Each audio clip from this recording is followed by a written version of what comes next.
Welcome to Moving Intentionally, the podcast for women who are driven, capable, and a little exhausted. I'm your host, Jess Ellis, a strength and fitness coach and a professional yapper. And if you're ready to train smarter, live intentionally, and perform at your best without burning out, then you're in exactly the right place. Let's get to it. I'm no stranger to passionately pursuing goals that matter to me. And maybe you're the same. Maybe you're the type of person who feels like you go after the things that really matter to you. And sometimes it comes at a cost. And the cost being is that you're never fully satisfied when you get there. And I 100% have been guilty of this over the years. I remember... So I did my first ever marathon in 2019. I did the London Marathon, which is a great one just to start out with. And it was for charity. It was something that was like a really big achievement to do because we raised loads of money for a charity that was really close to my heart. It was for Action on Hearing Loss. My mum had just recently lost her hearing, like completely, and was deaf for like a full year and 9 months until she could get a cochlear implant. So it proper meant something. And because of that, it was the driver to make me do the thing, essentially, because I think I've spoken about it before, how I didn't always love running for the right reasons. I got into running because it was like, I thought I should do it, or I was doing it for an extrinsic goal, which was I wanted to raise money. I wanted to do something that was tough for somebody else, or I wanted to do it for a cause outside of myself. And there was a point where, and maybe many people can relate to this, when they've done like a big, whether it's been a big job at work, like they've really pushed themselves to get a project over the line, or whether you've done like a marathon or a high rocks, or you've done something physical that's really pushed you to your limits, and you get to the end and you just think, oh, is that it? It's like you have this kind of like anticlimactic feeling of, oh, it's over. And I think there is obviously a lot in that, because you spend months and months prepping for it. Like that first marathon, I think I trained for maybe 6 or 7 months in the lead up to London. I probably should have done longer because it was my first ever one, but it was like, it's all consuming. And anyone who's done anything like that before will 100% be able to relate to the fact that it takes up your weekends. It's what you're thinking about, how you're planning your week. You're thinking how much energy you've got to go for a run and all those things. And it's probably the same in a work capacity, or, you know, if you're a parent and you're thinking like, oh God, we've got the summer holidays coming up soon, we've got all these things going on. There's loads of different versions of this that you can put in. But I think what the difficulty is if you are somebody who is quite ambitious, especially with maybe your health and fitness, is you struggle to tell your ambition and your inner critic apart. And I think that's because both of them are telling you to do more, so you think it's always a positive thing. But what I want to talk about today is how I don't think it's always the most positive thing when it comes to your health and fitness.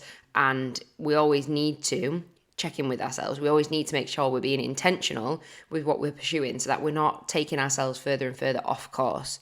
So I think the easiest way to probably differentiate between the two is ambition is something that's pulling you towards something that you want. So for example, I did an ultramarathon at the beginning of the year, and it was pulling me towards something that I've always wanted to do. I've always wanted to do an ultramarathon. I always thought it was really cool to do. I thought it would be really cool to do a trail one. There'd be like loads of amazing scenery. So it was like something I always wanted to tick off my bucket list of like an achievement. Whereas the critic is something that like pushes you away from something, like the fear of not doing or being enough. So if we relate that back to maybe like that London Marathon example, the fear of letting people down was maybe why it felt a little bit like anticlimactic at the end, where it's like, oh, it was I was doing that because it wasn't necessarily the thing that was pushing me in the right direction. And I think it's really important when it comes to thinking about what motivates us to train and in this capacity, because I hear it a lot of why people want to do something, and it might be an intrinsic goal, which is like a bucket list goal. It's something I've always wanted to do. I feel like I haven't reached my full potential in my health and fitness yet. I feel like I really want to be able to be the best version of myself for my family, etc., etc. And then there's the extrinsic stuff, which is more like external validation, doing it for the likes on Instagram, etc. And I think two truths can exist at the same time. I think you can have an element of both, which is not necessarily like the social media stuff, but I'm thinking more of, if you said to me your goal is you want to be as fit and healthy for your family, well, there's an extrinsic element there, which is you are doing it for something that's outside of you, but it is quite intrinsic because it's a value that's really important to you. It's not like you're just making that up and it doesn't mean anything to you. You're just kind of saying it for the sake of saying it. It's like you're actually saying it because it means something. So it kind of overlaps between the two. But I think the challenge is, if you are the type of person who is really passionate in a lot of things that you do in life, whether it's your work, whether it's how you show up, whether it's the friend that you are, whether it's in your fitness, the challenge is if you haven't got these things aligned, it can easily feel like when you get there, you don't really feel satisfied. And it's this whole I'll be happy when mindset, which I hear a lot when it comes to things like weight loss in fitness. Like, as soon as I lose like another stone, I'll be happy. And it's like, but how do you know that? Like, what's going to change? Like, in your mind, yeah, maybe your body's going to change or the scales are going to change, but what is it necessarily going to change about you? And I think that's why we need to always ask ourselves, is it ambition that's pulling us towards something? Like, I want to lose weight because I want to be able to keep up with my family. Like, they're all really active in like running, and at the moment I feel like I can't run because my fitness isn't there. Okay, cool. So it's weight, but it's maybe fitness too. Or is it, I really need to lose weight because I'm so embarrassed that like people are going to say something. And then that's the thing that's pushing you away. That's the fear. So ambition pulls you towards something. The critic pushes you away from something. And that's fear. And that's why like the fear driven stuff that we see online, where it's people like pushing on our pain points, really gets on my wick. Like, it really does my head in, because I always just think, some PT in Dubai called Joe is saying, oh yeah, you need to get rid of your bingo wings. And it's like, Joe, how about you go outside and touch some grass? Because really, you are so unaware of what's going on in the world. The fact that you're just using fear-based marketing to prime people's insecurities literally just shows how uneducated you are. Like, I just genuinely do believe that. I'll die on that hill. But I think it's important for us to be able to realise like what it means to us, so that we're not getting led astray along the way.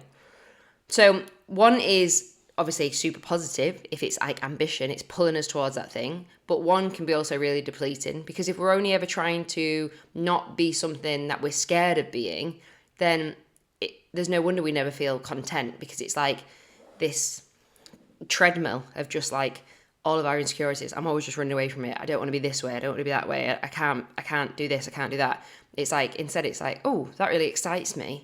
That's something that really means something to you. That's really like value aligned.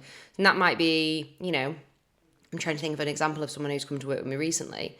Somebody who has decided that they feel like they want to move towards a more confident version of themselves in their health and fitness. And they remember a time when they felt more confident in their health and fitness, and they want to get back there. And it's not a fear of where they are now. It's just that they remember how good they felt when they were there. So that's like an ambition-based one. It's not like the critic or the person saying like, if you stay this way forever, etc., etc. I just think sometimes it's about the lens in which way we look at stuff, because the fear things is never going to make us feel good about ourselves. And we're all guilty of this. Like, I have inner critics and stuff sometimes, whether it's about business, whether it's about my fitness, whatever it might be. And I think you have to constantly check in with that voice. Like, are you talking to yourself like you would a friend to yourself? Because the inner critic hates that. The inner critic hates when you bring logic to the chat. Like, if your friend's putting themselves down and you're like, why are you saying that? Like, that makes no sense because this, and this, and you give them evidence and they go, yeah, I guess actually that is true. And then almost they start to like see the light. And it's the same with yourself. You almost have to like coach yourself with when the inner critic comes up and it's like, yeah, that's just so typical of me. And it's like, is it? And I always think I actually do come across as a little bit crazy, because I will talk to myself out loud. I call my inner critic Claudia, critical Claudia. I think if you can name it, I've listened to plenty of mindset podcasts over the years to know that if you can name it and you can pinpoint it, then it carries less weight. It carries less of an impact in your life. Whereas when it's like this loose voice in your head that you just don't know where it crops up from. Whereas if you can say to it like, oh, it's just that thing again, you almost like diminish it. As soon as you say, oh, it's bloody Claudia again, she's just showing up, you almost put it down straight away. And then your brain goes, yeah, we do listen. That does come up quite often, doesn't it? And I think sometimes in fitness, one of the things I always say is you are never going to escape that voice. You won't be able to turn it off. Like, it is always going to be there in some way, shape or form, but you can build the muscle or build the skill of being able to quieten it down. And all of us obviously might find it more difficult at certain times than others. If you think like when you're under the weather, or if you're tired, or if you're not feeling 100% yourself, depending on where you are in your cycle, or hormones are all over the place, we might be more susceptible to listening in to the inner critic.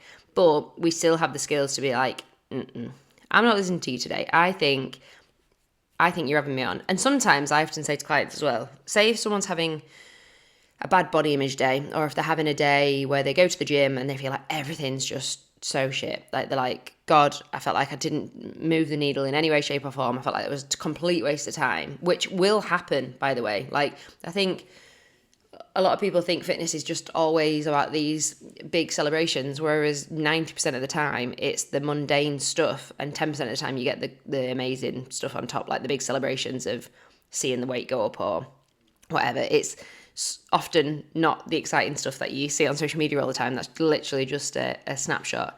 But I think, yeah, if you can be able to say to yourself, that's just that inner critic today, there's a couple of things that I think really help be able to quieten that inner critic. The first one, I think, is doing something, physically going and doing something. So when you feel like that inner critic is really loud, can you go and do something physical? And that can be movement and exercise, but it could also be, I often find just doing things with my hands really helps. Like, I know that sounds a bit weird, but like gardening or baking, I'm not really a baker, but you know what I mean. Gardening, baking, like going and doing something physical, some DIY, going and doing something like crafty, like whatever. I think it just takes you out of yourself. It almost allows that inner critic. It's like it can't be vocal when you are being active. So I always think that's a really good one. But I also think another one is just have a good night's sleep. Like, if you can get a good night's sleep, you'll be so much more surprised at how much your mood and that voice changes overnight just by being able to say, like, not today. I'll come back to you tomorrow. And I always think that with body image, like, you know, sometimes clients will say, I stepped in front of the mirror and I felt really unhappy with the way that I was looking today. I'm like, okay, cool. Can you put a pin in that and can we come back to it tomorrow? And I would say 9 times out of 10, they feel different about themselves. And it's because it is a snapshot in time, just like when we also experience the good stuff where we feel like Beyonce in a wind machine, we feel amazing. That is also a snapshot in time. But those bits we kind of pass over where we're like, oh yeah, I feel quite good today, and then carry on. Whereas the inner critic stuff is the one that really wears us down because it's draining. So we need to be able to have some tools in our toolbox to be able to use to combat the inner critic, because it is always going to be there, but you need to get more skilled at being able to quieten it down. And I think that is really, really important. And I think the stuff that comes up quite a bit for me is this, like I hear I should a lot, you know, like I should be further on by now. Well, I shouldn't look like this, or well, I should be able to lift that amount of weight, or I should be X, Y, Z. And it's almost like, where has that come from? That comes from the inner critic. It's like that fear of like, you should be further on right now. I think there's a lot of other things that come into it, you know, unrealistic expectations when people come into the health and fitness of how quick they can achieve certain things, whether it's a performance-based goal, whether it's an aesthetic-based goal. I think things take time, but you see on social media, which is even crazier now with AI and stuff, where people will be showcasing some insane results within like 30 days or, you know, 3 months, and people are like, oh God, well, that should be me. And it's like, should be. There's so many variables that go into someone's progress. And also, one, is that 100% genuine? We don't know. 2, what has it taken for that person to get there? And are you able, like I say able, because obviously we don't all have the same 24 hours in the day. Are we able to be able to commit to that from a time, energy, money, finances, all those different types of things? Are we able to commit to that in the same way? What was their starting point? Where are you now? What resources have you got?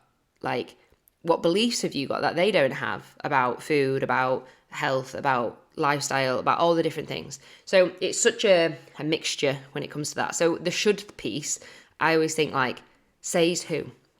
You know, when that comes up where you're like, I should be further along, it's like, says who? And I will guarantee it will be the inner critic.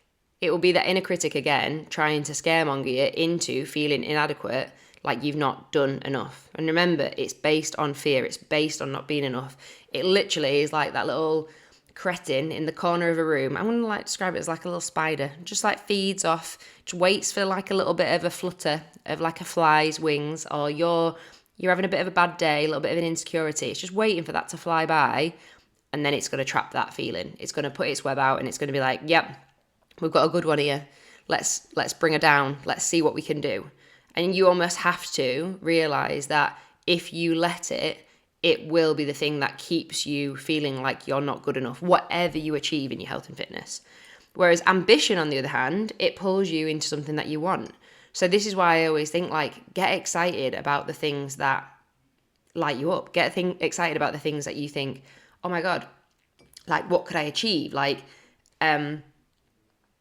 is there anything that you think, I've always wanted to do that? Like, what would like life look like if I could do that? Or is there anything I'm not being able to do now that I would like to do? Is there something on my bucket list that I might not be able to do right now, but I would love to set my goals on it for 5 years? And people often think like 5 years is like so far away. And I'm like, it's not. Like, if you intend to exercise, or if you intend to pursue your health and fitness goals until the end of time, until you're no longer here, all we've got is time. So like 5 years could be exciting. It could be 3 years. It could be in the next year. It could be whatever. And combine that with all the other stuff that goes on in your life, like relationships, different houses, like moving locations, jobs, families, then time will just like pass anyway. It will just pass. So I think that's really important. Ambition is the thing that always survives a good day, but the critic never lets you have one. So that's the thing that we always need to keep circling back to. And I think that's why it's important I talk about this with all my clients in the beginning, and I kind of scribble it down, and they might not really think much of it when they're talking about their initial consultation, but I'm listening to the way that they talk, and I'm listening to the way that they describe their day and what matters to them, because their values are the thing that is going to keep them going in their health and fitness, even on the bad days, even on the days where they're finding it a struggle. And realistically, you've got to think about what I do for a job. Like with coaching, I'm not just there to celebrate the good days. Like, that's not what I'm here for. I'm here to be able to dust somebody off when they're having the bad days too.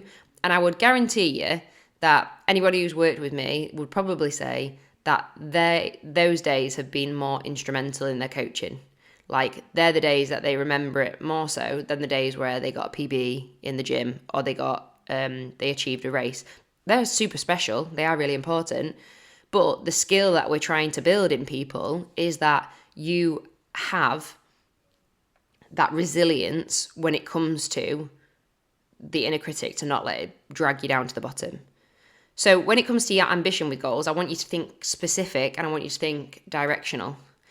Like, I want to deadlift this, or I want to run that race. Like, they're like something that we can hang our hat on. There's some goals. Or I would like to be able to do a push-up. I would like to be able to go on a hiking holiday with my family next year and be able to climb up that mountain that's on my to-do list. I would like to be able to go paddleboarding with my family and be able to stand up because I feel like I've worked on my balance and I've got core strength. I would like to be able to go for a run with my kids. Now they're getting a little bit older, when they're on their bikes, and I could run alongside them. I would like to be able to be strong enough to be able to lift my parent up, like I'm the carer or whatever it might be. I've worked with loads of people who have worked physical jobs, like nurses, paramedics, like stuff like that, to be able to literally physically lift a patient. Not many of us obviously have to do a lot of that type of stuff in our jobs, but potentially, I don't know what you do for a living, but there's like all these little things that you take for granted. But sometimes when someone says something, that might not seem like the big shiny goal that they're going to share on Instagram, but it actually means something to their life where they're like, oh yeah, I can do that now. And I don't, hurt myself, or I feel strong enough to do it. So I think they're the things that we want to focus on. They're the ambition. They're the things that it's like, yeah, that I actually didn't realize how much that meant to me. But when it comes to out in a critic, as I mentioned with the marathon, it always moves the goalposts. It's like you get there and it's like, is that it? Like I remember doing that first ever marathon, finishing, being so knackered and being like, oh, I'm so disappointed with my time. And don't get me wrong, we can go after things that we want and still feel like we would like to have maybe improved something. Because I think with health and fitness, it's important to be able to do that. You show up some days and you're like, I know I can do better than that. But if that's the only thing that you're focused on, you're never going to be happy. And it's almost this like, it's just the treadmill, isn't it, of life, which is like, oh, I'll be happy when I get a new car. I'll be happy when I get a 10 grand pay rise. I'll be happy when I get this. I'll be happy when I get that. And you get the thing. And how long does that happiness actually last for? It probably lasts for like a novel week or two before you think about the next thing. So it goes to show that it was never probably that thing that you were waiting to feel happy for. It has to come from within without sounding too deep and cheesy. It really does, because otherwise you are never ever going to arrive. You're never going to get there. I think I said something in my TEDx talk, and I was trying to have a look at my little script that I did for it. Like I practiced it before the thing. And there was a poem that there was like a Danish writer, and she basically spoke about how in your it wasn't actually a fitness related thing, but I think I tied it to fitness. But she basically says a line out of one of her poems, and I finished my TEDx talk basically talking about this, because my TEDx talk was a lot about like how we've lost our sense of intuition with fitness, and we've become very data focused, and we've almost forgot ourselves. And I ended it with like, if you never look up, walking in circles just feels like you're moving forward. And that was her line from one of her poems. And I think that is such a important thing for us to like take away from something like this, which is, if you are only ever getting your head down and thinking, right, yep, I just need to focus on the next thing and the next thing and the next thing, what ends up happening is you miss life. You end up missing the things that actually matter.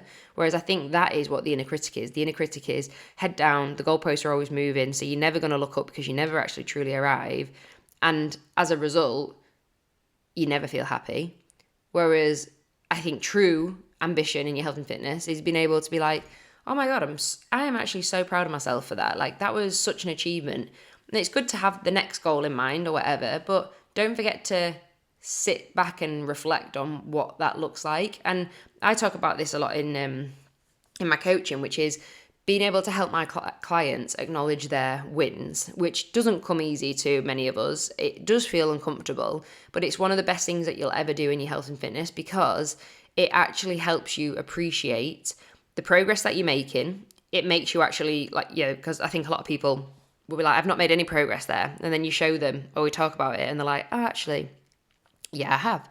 So it's like, it makes you appreciate all the progress that you're making. It makes you appreciate your ability, work ethic. It makes you appreciate your competence in order to do something. And it also makes you realize your ability to show up. Because a lot of the time when people hire a coach, which I must have heard, if I had £1 for every time I'd heard this, I would be £10 richer. No, I'd be more than £10 richer, but I would be much more well off, which is I want accountability. I want a coach because I want accountability. And although I totally understand that, because I've had coaches before, I also think the goal is for us to be able to help you be accountable to yourself. And that comes with creating this level of autonomy. And when it comes to the ambition chat, it's like, if I can help you be able to set big goals, go after them, but also celebrate them and look at how far you've come, that is going to make you more autonomous. That's going to make you more motivated in turn, and it's going to make you more accountable to yourself, because you will have built the skills to be able to look back, reflect, go forward, look back. You know what I mean? It's that thing. And I think that is a skill that often gets overlooked. I think one of the things that the critic can be guilty of as well. And I mentioned it on last week's podcast about training smarter or harder and stuff. But I think the critic actually puts a limit on your potential, whereas ambition doesn't. Ambition is like blue sky thinking. Think as big as you possibly can. You know, like what's something that you feel like is so far out of reach? Like for me, that was the ultra marathon. I was like, I don't, there's been many years where I've not classed myself as a runner, but I think I can put myself in a category of that now over the years. But I have always found running much more of a challenge. Longer distance, I'm quite, from football, I'm quite nippy. I'm quite fast at like your 50 to 100 metres. 200 metres used to be my race at athletics at school. Like I'm nippy in those distances, but I don't necessarily, or haven't in the past had the ability to go for like long. So doing the ultra was like a big goal for me where it was like, that seems scary. It seems like really ambitious, essentially. And by going after it, I felt like it was something that was super exciting, but it was within my capabilities if I put my mind to it, which I do have a bit of a weird thing. I always think, yeah, whatever I put my mind to, I can do it. I do actually believe that about myself sometimes. But my biggest challenge, a little overshare, is that I often can't make my mind up on what I want to do. But once I do, I'll go after it. But yeah, the problem with the critic is that it puts a cap on you. Like it stops you thinking like the sky is the limit. Instead, it makes you think, right, because the goalposts are always moving, I just need to layer more and more on, which is what I spoke about last week. Like dysfunction of layering on more sessions where you actually probably need to be thinking about your training a bit smarter. Maybe throwing the towel in a little bit early when you feel like you're not making the progress that you should be, because that inner critic's like, oh, you should be further on right by now, comparing yourself to others. The strongest people that I end up coaching aren't the ones who have necessarily got the loudest inner critic and they need the most support. It's the ones who learned that they want things to improve and they realize that that can't be the thing that carries on. And they've got a good handle on being like, I hear you, but I'm putting that to a side. And that's a skill that we work on together. And ambition is the thing that's going to help fuel your results so much better rather than that inner critic. And I think we've got to also acknowledge that, I think I said it earlier about when the inner critic might be louder. So yeah, when you're tired, you're under the weather, you're a little bit more stressed.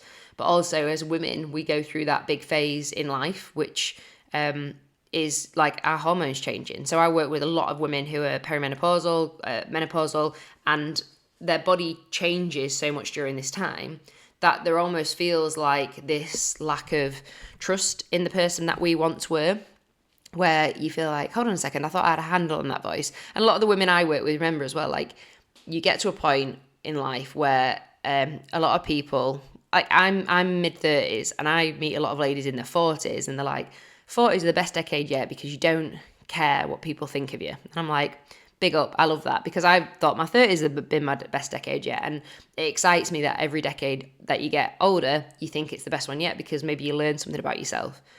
But one of the things that I think I've learned from working with clients who are going through perimenopause and menopause is that critic gets louder and maybe even a little bit harsher because you feel like the skills that you built up in your 30s into your 40s, and then maybe when perimenopause hits, it almost kind of goes against everything that you thought was working. So it's almost like you have to restart, which is like, okay, you throw me some more curveballs today with how you're feeling, with mood, with energy, with symptoms that might be flaring up, like poor sleep, night sweats, all that type of stuff. And it comes up with that voice, which is like, you used to be able to do this. You should be able to do this because you've done it before. So what's holding you back? And I understand that because it is frustrating. It's really frustrating. But that's exactly the moment where it needs to switch. It needs to switch on. Instead of it being fear-based and inner critic-based, it needs to be ambition-based. It needs to be, because your body is changing, it can't keep coming from a punishing mindset. It needs to come from a ambitious mindset where it's moving you forward, pulling you towards the goal, rather than pushing you away from fear. That is so, so important, especially during that life change. And I think that's why I feel like that period of change for women is so important to mention on today's pod, because we're all going to go through it at some point. If you're all women listening to this podcast, that is one of those things that we should mention. You don't need to be super hard on yourself to make progress, is something that I'm saying to you, but something that I'm probably saying to myself, if I'm totally honest. Because it's difficult when you think, well, that's what's got me to where I am. Surely that will continue to move me forward. You know, you see stuff online. It's like the old fitness content where people used to just be really mean to each other, like be like, you know, you're obviously not working hard enough. You don't want it enough. You're not this. You're not that. And it's like, you might think that that is what you need to push you forward, but you've got to ask yourself to what end, because it might, like I say, it's pushing you away from fear, and it might get you like that short-term result, but is that genuinely the way that you want to feel about your health, your fitness, your mindset, your mental health in the future? Like, it's always fear-based. It's always this negative push in life, rather than this exciting, optimistic, like positive pull towards the ambition and what truly matters. Because I think we run the risk, if we carry on that way, of only ever letting it be this like negative push away from what we don't want to be.